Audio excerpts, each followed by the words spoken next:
Errors made on a challenging, mandatory night visual approach procedure in deteriorating weather conditions leads to two airliners missing each other by only 3 meters on runway 4 right at Nice, France. My name's Juan Brown. You're watching the BLANCOLIRIO channel. Let's get into it. This video is brought to you by the viewers like you that support this channel here on Patreon. Thank you for your support. Starting first with the Aviation Safety Network, this occurred Sunday, the 21st of September at 23:32 local time, nearly midnight local time. At this time, we do not have the total number of passengers on board each jet. EasyJet UK Flight 24706, an Airbus A320, and Novel Air, an Airbus 320, were involved in a runway incursion incident at Nice, France. ADSB data indicates that at 21:32 Zulu time, the EasyJet flight lined up on runway 4 right at Nice for a nighttime departure. Runway 4 right is your standard departure runway at Nice, and runway 4 left is your standard landing runway at Nice. We'll take a look at that in a minute. At the same time, NovelJet 586 was on final approach to the same runway. ADSB data indicates that NovelJet performed a go-around while close to the runway threshold. A passenger on the EasyJet, who was sitting on the runway, reported hearing a loud noise and strong vibrations as the Novel Air 586 overflew their aircraft. The EasyJet captain reportedly stated to the passengers that the Novel Air A320 had overflown them with a separation of just 3 meters. EasyJet 4706 decided not to take off and taxied back to the terminal. Novel Air 586 landed on runway 4 left 12 minutes later. Unfortunately, because this incident occurred over in Europe, we do not have access to the ATC recording at this time. Because according to the International Federation of Air Traffic Controllers Associations, ambient workplace recordings of ATC data are considered confidential and not permitted to be released to the public. But this ATC data will come out in the reports. Here's a Google Earth overlay of just how close these two aircraft got.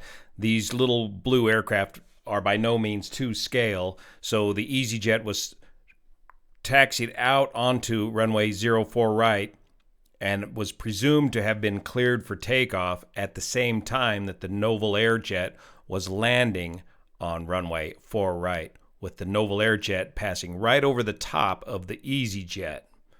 And here's your normal touchdown point over here for the landing. Had this EasyJet been just a few seconds earlier or a little further down the runway, these two aircraft would have collided right here in the touchdown zone. Now let's look at the playback of the ADSB data of each of these flights. First, with the EasyJet taxiing on out, we can see the taxi procedure that he used to get out to runway 4 right, the standard runway for departure, the longer of the two runways here at Nice, France. And right about here at 21:32 Zulu time is where these two aircraft crossed over each other. Without having the ATC audio to back this up, it looks like this aircraft was cleared out to on runway 4 right for the takeoff. It does not look like he stopped at any point, and he immediately returned to the gate after the incident, clearly shaken. Now let's take a look at the ADSB data from the Novel Air flight. Novel Air is a Tunisian tourist charter company based out of Tunisia, been flying for years, and they're going to fly this mandatory visual approach to avoid the population here in Antibes and transition to a visual approach right about here. We're looking closely at this time, 9:28 p.m. UTC, or what I call we're looking for 21:32 Zulu time when these two aircraft came together. So they're transitioning from a nice stabilized approach off of the instrument approach to a stabilized visual approach, but he's lining up for runway 4 right. Again, the standard landing runway here at Nice is runway 4 left. 21:31, and there it is, 21:32. The Novel Air jet flies right over the top of the EasyJet, missing him by just 3 meters. He subsequently goes around and then is re-cleared for a straight-in approach to runway 4 left, right over Antibes, landing uneventfully just some 15 minutes later. Going to Google Maps, the Nice airport's located right here, Antibes located right here. These two runways are separated by only 1,000 feet from each other. And again, the normal landing runway is 4 left, the shorter of the two runways, and the normal takeoff runway is runway 4 right, the longer of the two runways. Even though the terminal is located over here, the aircraft have to taxi all the way out here to the longer runway to take off. If we go to Google Earth and look down the final approach, this is what these two parallel runways look like while on final. Here's the 10-9 page on the Jepsons showing the two runways, 4 left and 4 right.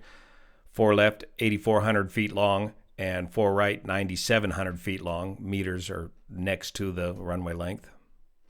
In order to do this approach into Nice, you need to combine this instrument approach to runway 4 left and right with this visual approach to runway 4 left and 4 right. And this is the instrument approach the Novel Air A320 was flying. He was vectored onto this final approach here, bringing him into a MAP-04 and then transitioned to this visual approach from MAP-04 on into the runways. And I call this mandatory because they want you to fly these visual approaches, weather permitting, for noise abatement purposes coming into Nice, avoiding this area here of Antibes. Now, if we look at both the instrument approach weather minimums and the visual portion of the approach weather minimums, ceiling and vis, it requires a 3,000-foot ceiling and 10-kilometer visibility. Ball note 1 says ceiling and vis required within the southwest sector of this approach. And if you read into the notes leading up to the airport there, it says at night you need a minimum ceiling of 2,500 feet. But still, 10 kilometers or 10,000 meters of visibility.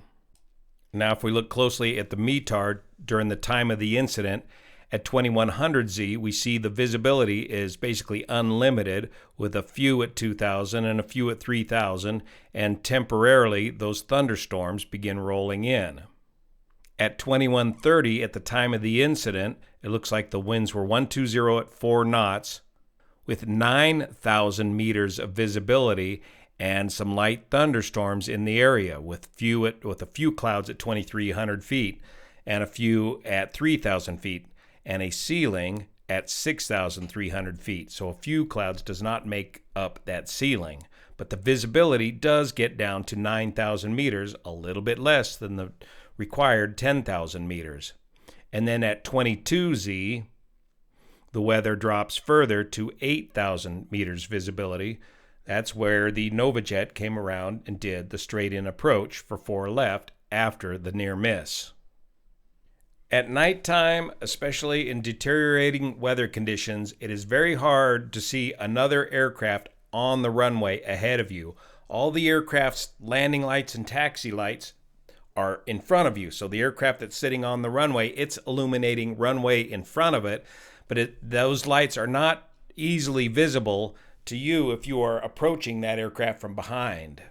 Besides, those lights on the aircraft ahead of you are blending into and being obscured by the surrounding lights around the runway and the airport vicinity.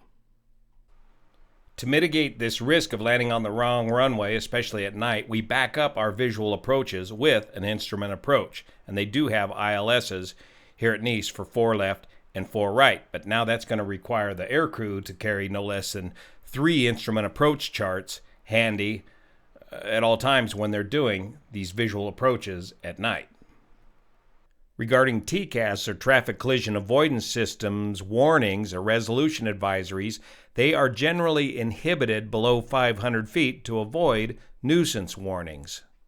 While pulling out onto the runway 4 right, EasyJet should have, by natural reaction, cleared to the right, checked to the right for aircraft coming in to land on runway 04 right, but perhaps expectation bias of expecting any landing aircraft to be over on the other runway. He didn't expect to see another airplane out there, and obviously apparently did not see the Novel Air jet coming in to land on 4 right. Once he's out here, and again, the visibility could have been a factor in his ability to see the aircraft on final as well. And once the EasyJet is pulled out onto the runway, his TCAS equipment is looking ahead. It's not looking behind him, so it's unlikely that he would see an aircraft on his TCAS equipment coming in, approaching him from behind. So lots of questions for investigators on what could have been one of the greatest aviation disasters we've seen in decades here. We need to know the ATC data, who was cleared to land on which runway, what was the responses on behalf of the pilots, was there a language barrier with the French controllers, what are the standard operating procedures out of Nice, what was the weather for this approach, was the weather good enough to continue to do these visual approach procedures into Nice at the time of this incident. Thank you so much for your support of this channel, especially the folks over on Patreon that make this content possible. See you here.